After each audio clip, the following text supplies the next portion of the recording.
Дэлхийн банкны санхүүжилтээр эрүүл мэндийн яамнаас 2020-оос 2025 онд хэрэгжүүлсэн Монгол улсад COVID-19 халдвараас урьдчилан сэргийлэх хариу арга хэмжээ авах бэлэн байдлыг хангах төслөөс үзүүлж байна.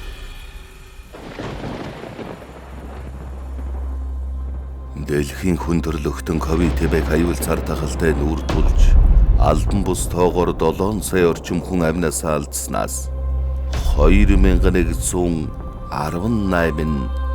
Монгол хүн байсан юм. Энэ эмгэнэл тон жилүүдийг бид мартах учиргүй.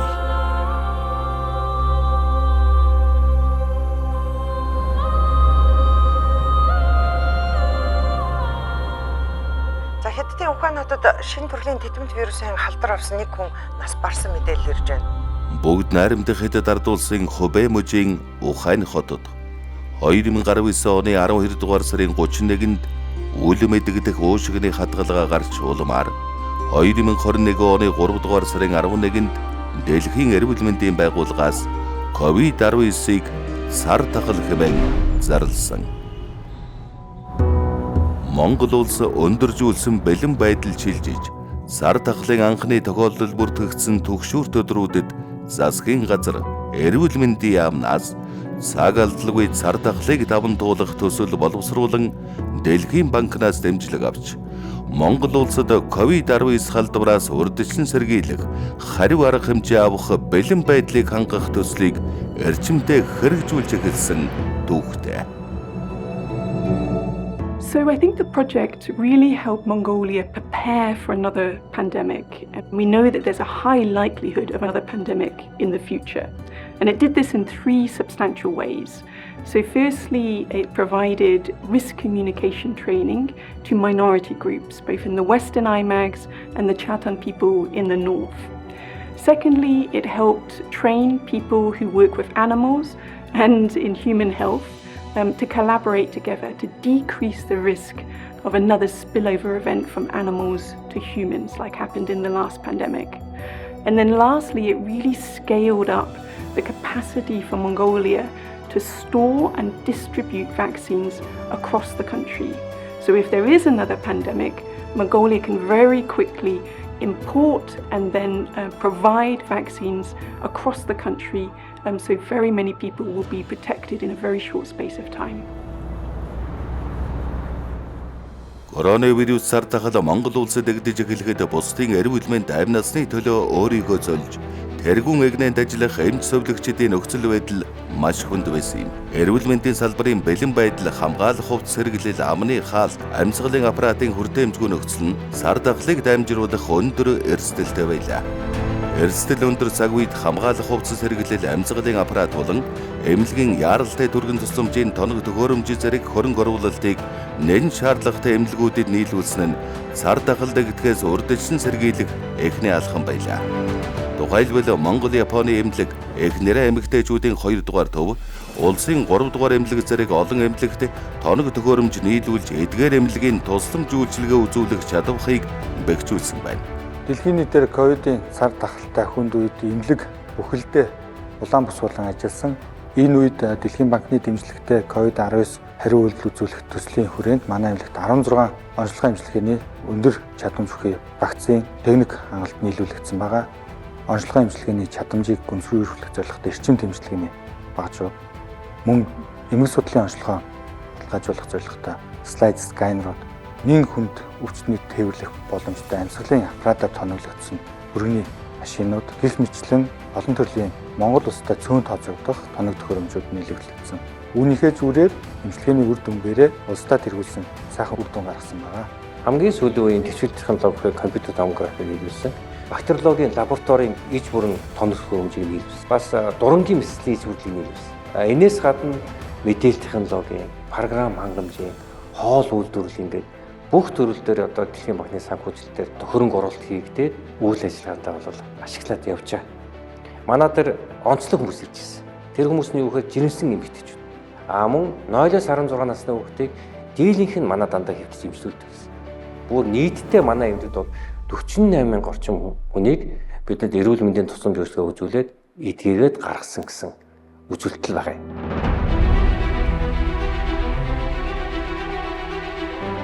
Сар дагалын хүнд өдрүүдэд анхны вакцинжуулалтыг хийж дэлхийн жижигт нийцсэн Азтай тэргүүлэх стандартыг хангасан цар дагалаас урьдчилан сэргийлэх вакцины агуулгатай болсон. Энэ нь Монгол улс дээр өрнөсөн вакцинжуулалтын аяныг амжилттай өрнүүлэх гол хүчин зүйл болсон юм. Энэ төслийн цар хүрээ өргөн үндэс улбааны гүн байгаа нь сар дагалын үед хүн амын эндэгдэл багтай даван туулахад томоохон суур болж чадсан юм. COVID-19 халдварын эсрэг вакцинжуулалтыг зохион байгуулах бэлтгэл ажлын хүрээнд Путин хэлхээ вакциныг хадгалах тоног төхөөрөмж болоод хүрэлцээ хангамж дутмаг байсан. Вакцин био бэлтгэлийн үндэсний төв агуулгын энэ өргөтгөлийг барьж байгуулснаар вакциныг 3 өөр ялгаатай хэмд олон хүн дунгаар нэг дор хүлээн авах ийм боломжийг бүрдүүлсэн. 21 аймаг 9 дүүрэгдээ одоо Путин хэлхээний тоног төхөөрөмжийн багтаамжийг нэг дахин нэмэгдүүлснээр чанар аюулгүй байдлыг бол хангах маш том дэд бүтцийг бол бид нар шинчилж чадсан гэж үздэг. Сар дагал хэнийг жалгадгүй гэдгийг бид нүдээр үзэж биеэр туулсан. Алс уулан сугаамалчин сумын төвд амьдрах гэр бүл үндэсний цөөнхөд бүгд л ижилхэн эрүүл мэндийн боловсралтай байж сар дагалын үед урьдчилан сэргийлэх туршлага дутмаг байлаа. Нийтийг хамарсан сар дагалын үед нийгмийн цөөнх зорилт бүлэг мэдээлэлээс хоцрох аюултай байдаг. Энэ бүлгийн эрүүл мэндийн боловсролыг нэмэгдүүлэх сар дагал болон гамшигын үед хэрхэн өөрсдийгөө урьдчилан сэргийлэх тухай ойлголттой болох нь нэн чухал ажил байлаа. Одоо ховд Баян Өвөлгийн Хөвсгөл аймгийн Цаатангууд гэгчлэнгээр үндэсний цөөхөж чиглэсэн эслийн мэдээлэл харилцаа хэрхэн зохион байгуулах вэ гэдэг. Эсэлттэй үед хаанаас мэдээлэл авах вэ? Үнэн зөв мэдээллийг хэн төрүүлж өгөх вэ гэгчлэнгээр энэ чиглэлийн одоо эслийн харилцаа холбооны гарын авлагыг одоо энэ төслийн хүрээнд одоо гаргасан юм аа гэдэг. Одоо яг энэ байдлаар 21 аймагтай эслийн харилцаа холбоог хөгжүүлж чадах юм бол боломжтой болцсон гэж одоо энэ төсөл одоо үнэлэгдсэн байгаа. Үндэсний цөөнх болох цаатнуудын дунд шинэ болон сэргэн тархаж байгаа халдвар төвчний тохиолдол нийгмийн эрүүл мэндийн ноцтой үйл явдлын үед иргэд айл өрх хоорондоо харилцан мэдээлэл солилцох, үнэн зөв мэдээллийг сумын удирдлага эрүүл мэндийн төвд шуурхай өгөх, тэднээс нөхцөл байдал тохирсон зөвлөгөө авч хэрэгжүүлэх зорилгоор сургалт судалгааны ажлуудыг зохион байгуулсан юм. Бид бүгдээрээ нэг дор голцоо дандаа амьдардаг болохоор бусдаа мэдээлэл сурсан мэдсэн мэдээлэл түгээх нь амархан байна. Тэр чинь тэгээд хүүхдүүд байранд очиод тус гаралтанд орсон байх дээр эцэг эхчүүд мэдээгүй байдаг юм байна.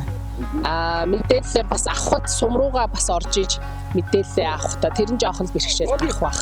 Төслийн үр дүнд алслагдсан нутгийн зорилттой бүлгийн иргэд эрүүл мэндийн чиглэлээр яаралтай тусламж үйлчилгээ авах мэдээлэл харилцааны сайн дурын сүлжээ сувгтай болж тодорхой гарын авлагатай болсон нь цаашдын эрсдлээс урьдчилан сэргийлэх туршлагатай боллоо. Ковид цар дагалын үед эмнэлгийн хог хаягдлаас халдвар тархах нэн эрсдэлтэй байсан. Тиймээс 21 аймгийн 294 сумын эрүүл мэндийн төв эмнэлгийн аюултай хог хаягдлыг устгах автоклавтай болсон нь олон эмнэлгийн ажилчдыг цар дагал болон аюул төвчнөөс урьдчилан сэргийлэх цаашлаад нутгийн оршин суугчдыг эрсдэл төвчнөөс хамгаалах нэгэн оновчтой шийдэл байлаа. Төслийн хүрээнд улсын хэмжээнд сумдын эрүүл мэндийн төвүүдэд шаардлагатай байсан 1.7 тэрбум төгрөгийн өртөг үхий, 294 ширхэг хог хаягдлын автоклав болон бусад шаардлагатай тоног төхөөрөмжийг нийлүүлсэн. Энэ нь анхан шатны эрүүл мэндийн байгууллагуудын хог хаягдлын менежментийг бэхжүүлэхэд ихээхэн түлхэж өгсөн юм. Тухайн үед эмнэлгийн аюултай хог хаягдлаа манайх халдваргүйтгэн тэгээ хогийн зэг дээр авч шатааж устгадаг байсан. Дэлхийн банкны уг төслөөр манад автоклав үйлснээр аюултай хог хаягдaltaй ажиллаж байгаа ариутгагч, өөрчлөгч, нийт сумын оршин суугчдыг бас аюулаас хамгаалсан тийм өндөр ажил бодолтой. Түүнчлэн эрүүл мэндийн байгууллагын хог хаягдлын менежментийн тулгамсан асуудлыг шийдвэрлэх зорилгоор эрүүл мэндийн сайдын түвшаалыг шинжлэх, бүх шатны мэргэжилтнүүдийг сургах, сургагч багш бэлтгэх, гарын авалгаар хангах чиглэлээр халдвар төвчин судлалын үндэсний төвтэй хамтран ажиллаж байна. За энэ автоклавыг одоо ажилуулах, хүний нөөцийг сургах, бэлтгэх энэ тоног төхөөрөмжүүдийг одоо ажилтнанд оруулах чиглэлээр бас бид нар энэ төслийн хүрээнд олж сургалтуудыг бол хийгээд явж байна. Эрүүл мэндийн байгууллагын хог хаягдлын асуудлаар төслийн хүрээнд хэрэгжүүлсэн үйл ажиллагаа нь хүний нөөцийг бэхжүүлэх, сургах, бодлогын шинжилт хийхэд чухал дэмжлэг, үнэтэй хөрөнгө оруулалт болж улсын хэмжээнд эрүүл мэндийн байгууллагын хог хаягдлын менежментэд бодит захиц гаргах нэгэн чухал алхам болсон хэмээн салбарын мэргэжилтнүүд үзэж байна. COVID-19 сар дагал нь амьтнаас хүн талдварлсан гэдгийг эрдэмтэд нотолсон. Тиймээс энэ хүрээнд Дэлхийн эрүүл мэндийн байгууллагаас нэг эрүүл мэнд үзэл баримтлалыг дэлхийн бүх улсад хэрэгжүүлсэн юм. Энэ бодлогын хүрээнд цар тахал болон тахалт өвчнөөс урьдчилан сэргийлэх, хариу арга хэмжээ авах чиглэлээр нэг эрүүл мэнд зоонод дадлаг сургуулилтыг улсын хэмжээнд зохион байгуулж, орон нутгийн эмнэлгийн мэргэжилтнүүдийн чадварыг нэмэгдүүллээ. Монгол улсад Алслагцай аймгийн малчин иргэн төвөөс хамгийн багадаа 70 км зайд өвөлдөө уулын бэлд зундаа уулын энгэрт зусдаг онцлогтой. Сумын эрүүл мэндийн төвийн эмч жолооч яаралтай түргэн тусламжийн дуудлагаар гол горих уул хад даван бартаа зам аргыг туулан хамгийн хурдандаа 1 цагийн дотор очиж малчин иргэнд эмнэлгийн үйлчилгээ үзүүлдэг. Энэ төслийн хүрээнд Сумдын эмнэлгийн түргэн тусламжийн чадварыг сайжруулахаар нэгдсэн үндэсний байгууллагын төрөлцсөн байгууллагатай хамтран 15 тэрбум төгрөгийн үнэ өгөхий бүрэн тоноглогдсон 75 автомашиныг эрүүл мэндийн төвийн эмч жолоочид гардуулан өглөө. За олон хүнд тусламж үйлчлэгээр үзүүлээд машинаа гамтаа сайхан ирлээрээ. За баярлалаа. I'm so happy to be here today. This is a very promising day and the day of big pleasure for Mongolia. As you know, the Mongolia, one of the major concerns on the road accident was the difficulty to reach to the patient on time. Sometimes emergency care workers take a long time to reach the patients, and also the ambulance fleet that Mongolia had was not tailored for the rough terrain of Mongolia, which put the lives of patients in danger. Today we are delivering 20 ambulances to Mongolia, which was specifically designed for Mongolia's rough terrain, and also critical equipment inside the ambulances that are really necessary to save lives. And we are happy to further collaborate with Mongolia and the Minister of Health to strengthen the Mongolia's emergency care system. So we're going to continue to work together with the government of Mongolia to further strengthen Mongolia's medical emergency care system, also towards to save more lives of the people regardless of where they live. Thank you very much.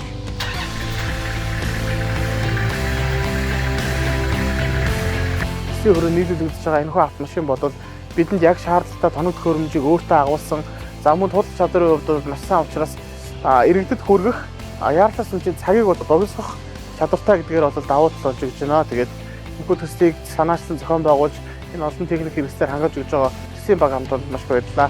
Тус төслийн хүрээнд нийтээ 100 гаруй тэрбум төгрөгийн үнэ өгөхий эмчилгээ онцлогооны нэн шаардлагатай тоног төхөөрөмжийг улсын хэмжээнд эрүүл мэндийн байгууллагуудад нийлүүлэн эмчилгээ онцлогооны чанар хүртээмжийг нэмэгдүүлэхэд дорвитой хувь нэмэр оруулсан юм.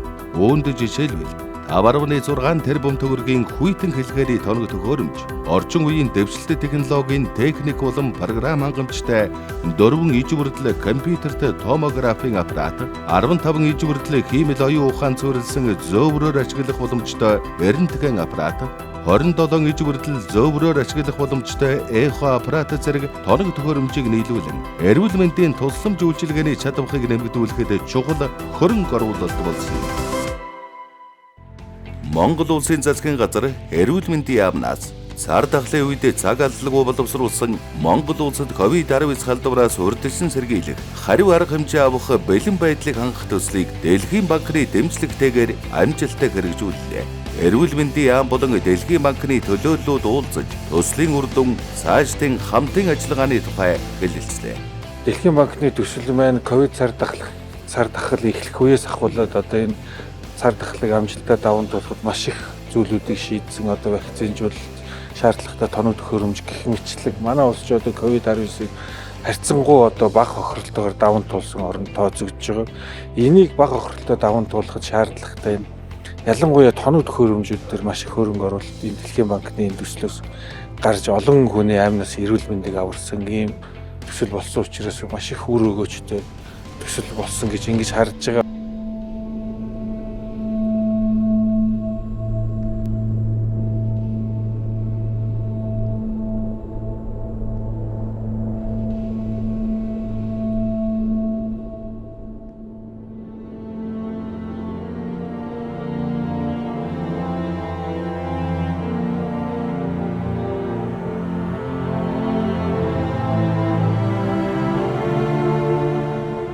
Бид цаг хугацааны ирэхээр олон зүйлийг мартсаар ирсэн.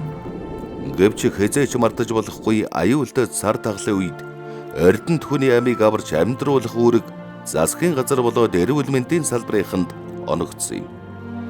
Энэ эгзэгтэй үед эрүүл мэндийн салбарынхан эрчимтэй ажиллаж, төслийг оновчтой боловсруулж, Дэлхийн банкнаас удаан хугацаанд тууштай хөрөнгө оруулж, үр дүнтэй тооцоолол өгөөжтэй шийдвэрүүд хамтын ажиллагааны хүрээнд Монгол улсын томоохон эмнэлгүүдийн дэвшилтэд тоног төхөөрөмжтэй болж, салбарын тогтолцоог бэхжүүлж, ирээдүйд гарч болзошгүй цар тахалд илүү бэлтгэлтэй байх нөхцөл боломжийг бүрдүүллээ. Цар тахал нь дэлхийн нийтэд маш том сургамж сорилт болоо зогсохгүй. Цаашид гарч ирэх тааварлашгүй олон төрлийн өвчнүүдэд бэлэн байх шаардлагатай гэдгийг бидэнд илүү тод санууллаа. Монголчууд үед халдварт цар тахлын үед ажиллах шинэ горимд амьдралын хөвшилтэй болж оновчтой бодлогын хүрээнд алслагдсан сумын эрүүл мэндийн үйлчилгээг сайжруулах зэрэг олон ач холбогдол бүхий үр дүнтэй төсөл хэрэгжүүллээ. Иргэн бүрийн эрүүл мэндээ хамгаалж, урдчилсан сэргийлэх анхан шатны эрүүл мэндийн боловсролтой болж, гамшигын үеийн бэлэн байдалд суралцаж, улсын онцгой комисс болон төр захиргааны байгууллагын мэргэжилтнүүд цар тахлын үед ажиллах нөр их туршлага хуримтлуулсан он жилүүд байлаа.